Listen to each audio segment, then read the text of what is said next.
નમસ્કાર મિત્રો, આપણી સાથે છે આજે આ ધનજીભાઈ બામણિયા. તો આપણે આજે એમની સાથે વાત કરીશું. ધનજીભાઈ, તમારું પૂરું નામ અને શું કરો છો તમે અત્યારે એ જણાવો.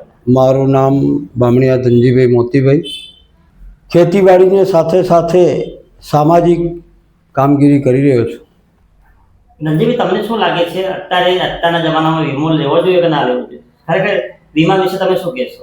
વીમો ખરેખર લેવો જોઈએ.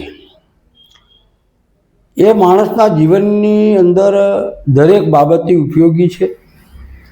લોકોને જે કંઈ જગ્યાએ વીમાની પોલિસી માટેની જે ઓફિસો હોય કે કોઈ વીમા સલાહકાર હોય તેમની પાસેથી અને સલાહ લીધા પછી મારે કયો વીમો લેવો, કયા પ્રકારનો લેવો અને વીમાની જાણકારી લીધા પછી વીમો વસ્તુ ગમે ત્યારે ગમે તેવી મુસીબતમાં, શિક્ષણ ક્ષેત્રે, બાળકોના ભવિષ્ય માટે, દરેકને માટે વીમો જીવન જરૂરી છે અને વીમો ફરજિયાત લેવો જ જોઈએ. મારું એ કહેવું છે આપને. ધનજીભાઈ, તમને અમારા વિશે શું કહેશો? અમારી સર્વિસ તમને કેવી લાગી? ખરેખર તમારી સર્વિસ એકદમ પારદર્શક, ચોખવટપૂર્વક અને માહિતી પણ સચોટતાપૂર્વક તમે પૂરી પાડી રહ્યા છો. તમારી કામગીરીને અમે બિરદાવીએ છીએ. ખરેખર તમે એકલા જ નહીં પણ તમામ LIC એજન્ટોએ આવી પારદર્શક વહીવટતાપૂર્વકનું કામ કરવું જોઈએ અને લોકોને માહિતી આપવી જોઈએ અને વીમો લેવડાવવો જોઈએ એવી અમારી આશા છે.